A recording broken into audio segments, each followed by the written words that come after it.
If you join the Hustler University and you have no idea who Andrew Tate is and you have not seen the marketing and you make more money than your initial investment, is the product a scam? No. However, if you do know Andrew Tate and you follow his marketing and you think you can make easily 10K a month and you still make more money than your initial investment, do you have the result? No. Which means that, is this a scam? Yes. Hey friends, my name is Shoes and I'm gonna learn you objectively how to find scams and these fake gurus on the internet. Just like red flags on a date, just one doesn't really mean that you have to put that person off the table. However, if you have multiple stuff, rude to the waitress, stinky smell, breath, it actually deserves some conclusion. So now I'm gonna be off to some red flags. You can make your own conclusion of anyone. Red flag number 1. They have a mastermind. So if they mention a mastermind at all, join my mastermind.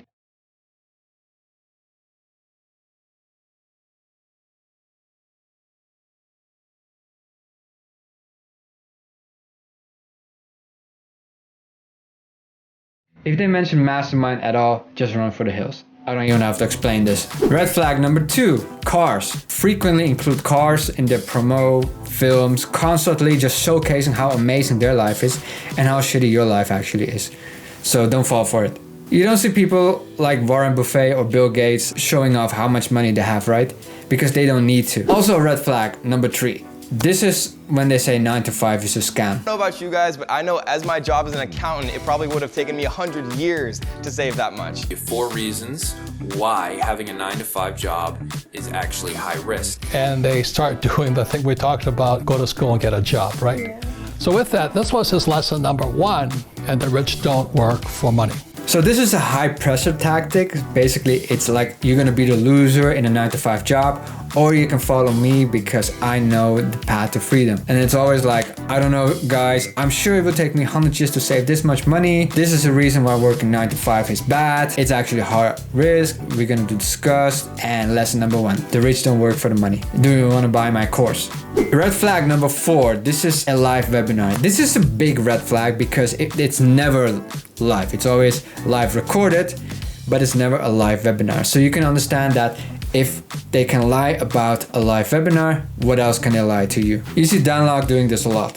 You say in the first bullet point to remind them why they should come to the live webinar. Yes. From what I understand, your webinars are now not live anymore, so they're recorded. So are you opening up front? Good question, good question. Make sure the live thing I can convert, I can sell. Now you automate it, right? Now you can scale. Make sense? Yeah? Yes, it does, but once you get to the point and you have an automated webinar, do you then, are you upfront and say it's automated? I don't. No, I don't. You give them the impression that it's not. Yeah. Live recorded webinar. Live recorded, I like that.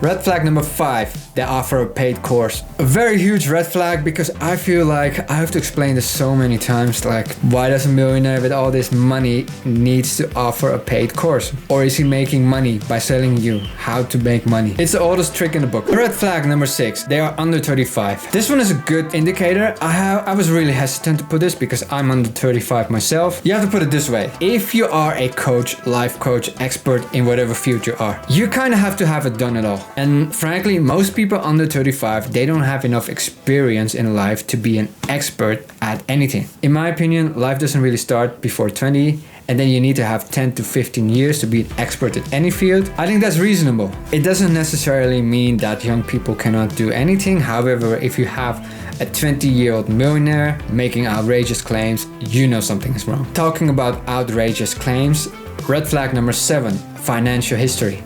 Okay, financial history, it makes a lot of assertions, but it provides less support when a lot of them are making outrageous claims.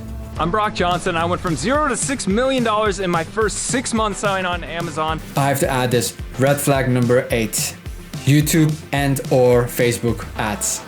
A red flag number 9, free ebook. Since all these fake gurus, they are genius at least psychology and marketing. They know that when they give you something, you are more likely to go buy some higher end products. They give you something free with the idea that they can spam you and then sell you up more expensive courses. It doesn't necessarily mean it's bad. It's something to look out for. Alright, we got all these 9 red flags. However, there's one big one which actually trumps everything, which is actually the reason why I made this a bonus, but it's more than a bonus. Red flag number 10, mentors. So do you need a mentor? Most successful entrepreneurs, did they have mentors? Bill Gates had Ed Roberts, Oprah Winfrey had Mary Duncan, Steve Jobs had Robert Friedland, Buffett had Benjamin Graham, Michael Jordan had Phil Jackson, and I can go on and on of people and their mentors. Change the word mentor for coach. Albert Einstein, one of the smartest people in history, had a mentor. He had a mentor. His father at 15 and a half, and mentors, was mentored, and in turn he mentored others. Your mentorship, mentor. This is the biggest sign of a bogus guru. Do you need a mentor, or it's more that they talk about themselves? Look, there's nothing wrong with a mentor. However, if you frequently hear this language and you use it, it's kind of a pitch themselves. So it's like if they provide a paid course and they say that they are a mentor, it's a huge red flag because they're attempting to establish themselves as your guru and attaching. For example, I understand that Dan Lok requires all of his students to call him Sifu.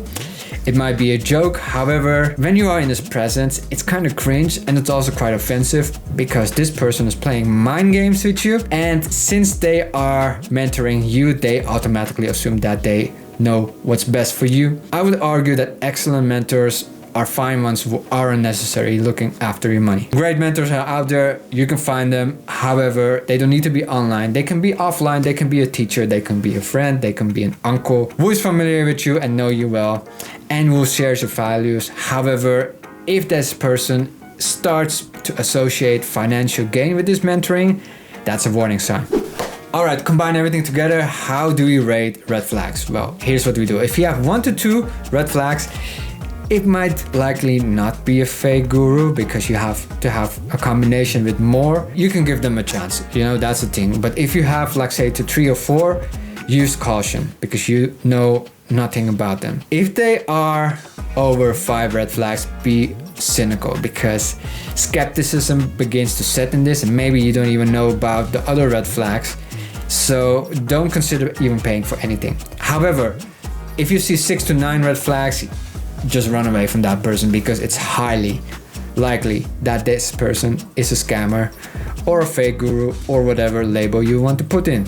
I actually really hope that this video helps you navigate the world of the internet. I understand it's very difficult because some of these people are very trustworthy, but it's just narcissism that's on the internet. Anytime you waste on falling into their sales funnel, you are wasting your own time into a sales promotion. And a lot of times these people just don't want to do hard work. These people, they just want to make money the quick way. That's why they haven't become plumbers, they have become internet scammers. And if they have 10 red flags, please email me. I want to make a video about that.